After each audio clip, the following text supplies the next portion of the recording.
Bonjour à tous, dans cette vidéo je vous présente mes lectures du mois de mai. Alors j'ai pas beaucoup lu ce mois-ci, je suis un petit peu déçu parce que vraiment j'avais plus d'ambition que ça, mais j'ai pas fait grand-chose en fait, j'ai eu 2 livres. C'est malheureux, mais bon, je me rattraperai le mois prochain, c'est promis. Alors qu'est-ce que j'ai fait? Déjà, pour me donner bonne conscience, j'ai lu pas mal, enfin j'ai pas lu, j'ai écouté pas mal de podcasts. Je vous l'ai déjà dit sur France Culture, notamment il y a des podcasts sur Pascal et sur Spinoza qui sont vraiment intéressants, donc je vous recommande d'aller les écouter si ça vous intéresse.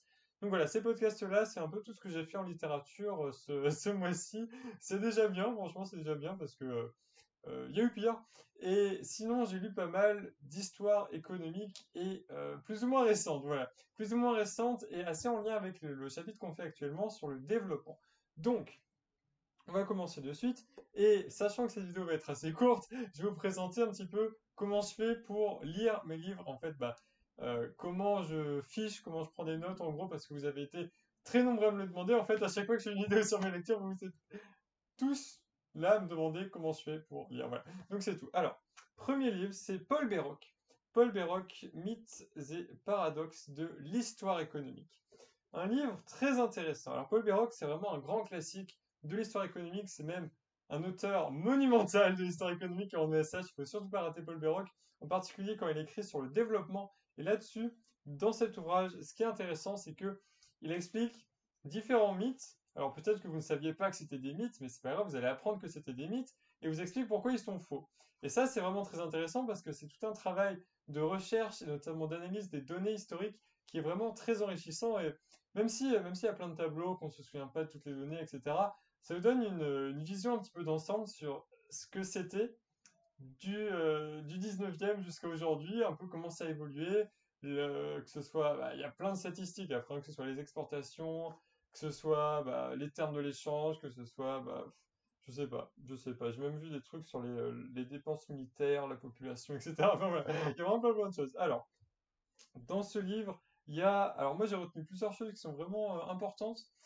Déjà, c'est que le 19e siècle, c'était un siècle qui était quand même très protectionniste. Et il y a juste eu, en fait, ce qu'explique très bien Paul Béroc, c'est que le protectionnisme, c'est la norme et le libre-échange, c'est l'exception. Et ça, c'est vrai que nous qui vivons dans une ère assez globalisée, assez ouverte au libre-échange, on s'en rend pas vraiment compte, mais le libre-échange, c'est une véritable exception dans l'histoire du monde, et en particulier, même au 19e siècle, en fait, c'est que des fois, on se dit que le 19e siècle, c'est un siècle où il y avait beaucoup d'échanges, où c'était très libéral, etc. Mais en fait, pas tellement, parce qu'il y a juste une petite période à la fin du 19e siècle qui a été assez ouverte, mais pas pour tous les pays. Par exemple, les États-Unis sont restés un pays très très fermé, avec des droits de douane, mais qui étaient monumentaux. Vraiment, on atteignait les 40%, voire plus, sur certains produits. Enfin bon, voilà. Donc ça, c'est intéressant de savoir. Et puis, autre chose qui est mentionnée par Béroc, c'est que il y a toute une question sur la colonisation. Toute une question sur la colonisation, notamment, des fois, on a cette vision un petit peu héritée d'ailleurs des économistes néo-marxistes, cette vision comme quoi les pays développés ont imposé, comment dire, conquis en quelque sorte, économiquement parlant, par les échanges des pays moins développés. Et ça, Béroc le réfute, et c'est intéressant. En fait, ce que Béroc explique, c'est que les pays développés n'ont pas cherché à maintenir les pays en sous-développement, dans le sous-développement, mais ce qui s'est passé, c'est que notamment au XIXe siècle, les pays développés ont, comment dire, ils n'ont pas eu besoin des pays en développement, des pays sous-développés, pour se développer. Ils en ont pas eu besoin. Ils ont réussi à se développer tout seuls, parce qu'ils avaient notamment des ressources sur leur sol, etc. Mais là où il y a quelque chose, c'est que la faible, comment dire, la faible part, si vous voulez, des exportations des pays développés qui étaient dirigées vers les pays en développement, ça a complètement détruit l'économie de ces pays-là parce que ça les a forcés à maintenir une structure productive qui était pas, comment dire, ce serait vraiment un euphémisme de dire que c'était pas optimal pour faire du développement, mais c'était vraiment insuffisant pour réussir à augmenter le niveau de vie de la population, pour réussir à développer des industries, etc. Donc voilà. Il y a cet aspect-là donc sur la colonisation.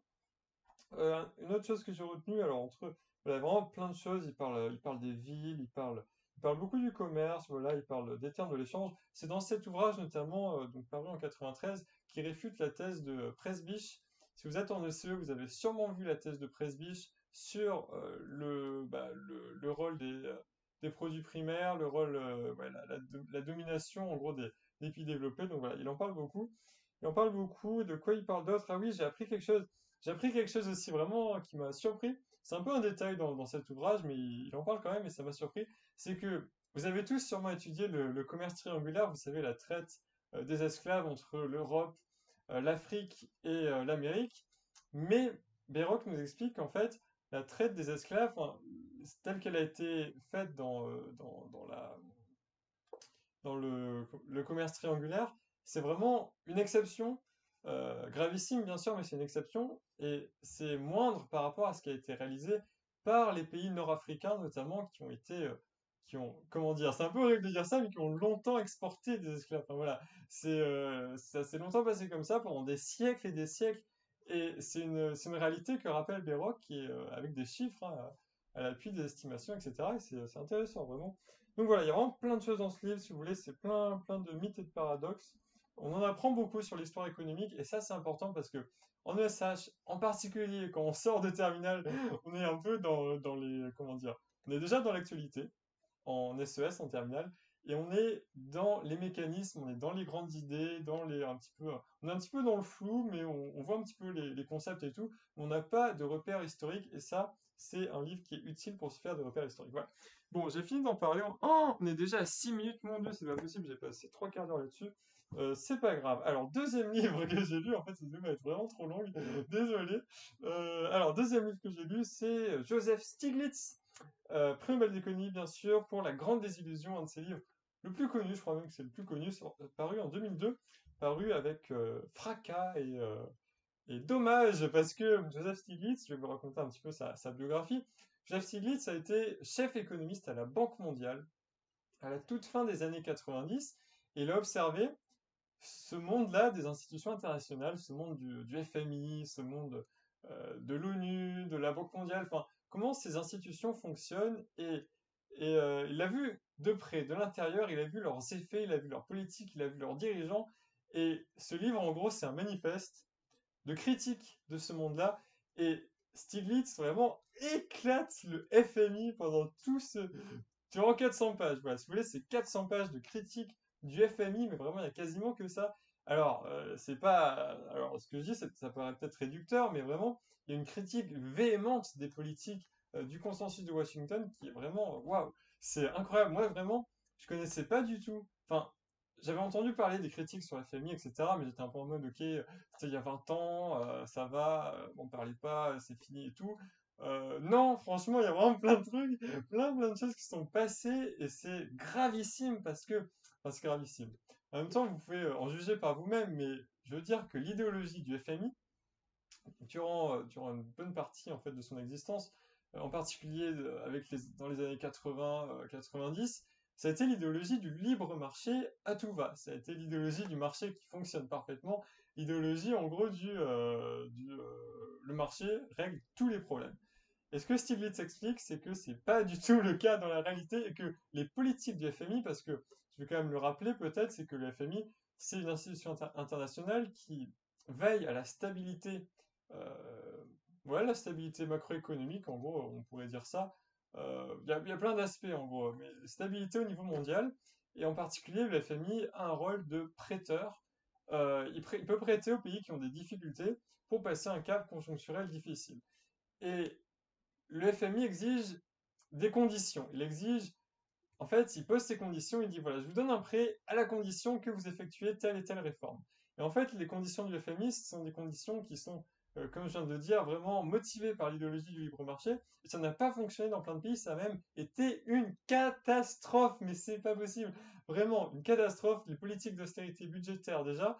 Ensuite, l'ouverture des marchés de capitaux qui ont mené à la spéculation dans plein de pays, qui ont mené notamment, alors Stiglitz l'explique avec moult détails, qui ont mené à la crise asiatique de 94, 97 si je sais plus trop. Je crois qu'il y en a eu plusieurs, mais bon, enfin bon. Vraiment, il y a vraiment plein de choses. Et mon Dieu, c'est incroyable. C'est vraiment incroyable parce que on se dit pas comment, enfin, on n'imagine même pas comment c'est possible que une institution pareille soit tellement aveugle sur ce qu'elle met en place. Enfin, par exemple, Stiglitz cite un directeur du FMI qui disait tout ce qu'on demande aux pays en développement, c'est d'avoir des budgets en équilibre. Mais c'est impossible d'avoir un budget en équilibre quand vous avez une économie qui s'effondre.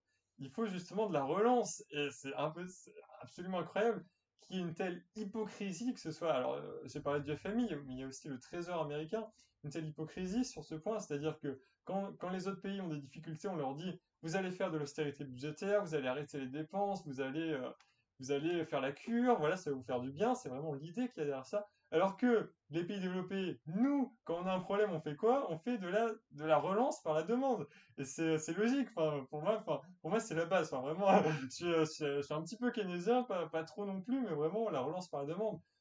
Dans une récession, ben, c'est quand même assez classique et pas pour tout le monde, visiblement. Pas pour tout le monde. Et voilà, c'est pour ça que on en apprend beaucoup. On apprend beaucoup, et puis sur les conséquences des politiques du FMI, parce que ça fait quoi? Ça fait quoi, vraiment, ça fait quoi? Ça a fait des faillites, ça a fait du chômage, ça a fait de la pauvreté, ça a fait de la précarité, ça a fait des morts. Enfin, vraiment, c'est stupéfiant, vraiment, c'est effarant. Enfin voilà, c'est c'est terrifiant. Et puis, il y a aussi tout un chapitre consacré à la Russie dans cet ouvrage et comment la transition a été gérée en Russie. Et moi qui connais pas du tout le sujet de la transition russe, j'ai vraiment appris plein de choses, notamment sur, oh mon Dieu, l'oligarchie qui s'est emparée des prêts du FMI, qui a profité d'un taux de change maintenu trop élevé, voulu par le FMI pour mettre leurs capitaux à l'abri hors du pays. Et le FMI qui d'ailleurs soutient des personnalités politiques, mais pas par un processus démocratique, mais juste parce que ces personnalités sont favorables aux idées du FMI. En fait, le FMI préfère des gens qui croient au libre marché que des gens qui croient à la démocratie. Enfin voilà, vraiment, moi, ça m'a époustouflé. Enfin voilà, franchement, lisez La Grande Désillusion, c'est marquant. Alors, en particulier, si vous voulez travailler dans des institutions internationales, je sais qu'il y en a plusieurs parmi vous qui veulent faire ça, travailler, je sais pas, à l'ONU, à l'OMS, à l'OMC, au FMI, etc., même dans l'Union européenne. Bah, renseignez-vous notamment sur les politiques du FMI, parce que si jamais en entretien on vous dit bon, qu'est-ce que vous avez pensé vous de la crise de la dette, etc., que vous savez pas quoi répondre, bah, c'est un petit peu ennuyeux. Donc voilà, je vous recommande en tout cas, quoi qu'il en soit, cet ouvrage qui est intéressant, un petit peu long, un petit peu.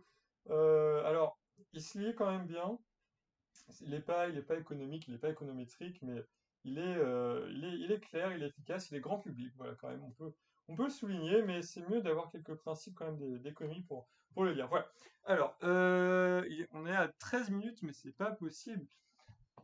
C'est pas possible. Bon, alors, je vais vous présenter, je vais vous présenter ma manière de ficher. Ça va être très très rapide. En gros, comment je fais? Quand je lis un livre, j'ai une petite feuille à côté, je prends des notes sur ce qui m'intéresse, je note la page pour revenir dessus plus tard et le mettre sur une véritable fiche et après éventuellement en faire des cartes. Et ça ressemble à ça, voilà. Ça ressemble à ça par exemple avec l'ouvrage de Béroc. Voilà, donc en gros, je note deux, trois trucs qui m'intéressent, je note la page, et puis charge à moi de revenir dessus plus tard pour m'en souvenir déjà, puis pour retenir des citations, retenir des données intéressantes, retenir des faits, des allusions, parce que ces gens qui écrivent des livres sont vraiment des savants, et ils connaissent plein de choses, plein de détails, et ces détails, si on arrive à s'en souvenir et à les ressentir, pardon, le jour des oraux, ça va vraiment être formidable. Voilà, voilà, c'est tout. C'est tout ce que j'avais à vous dire. Alors dites-moi maintenant ce que vous avez lu ce mois-ci. J'espère que vous n'avez pas lu que de l'économie comme moi, que vous avez été un petit peu plus diversifié.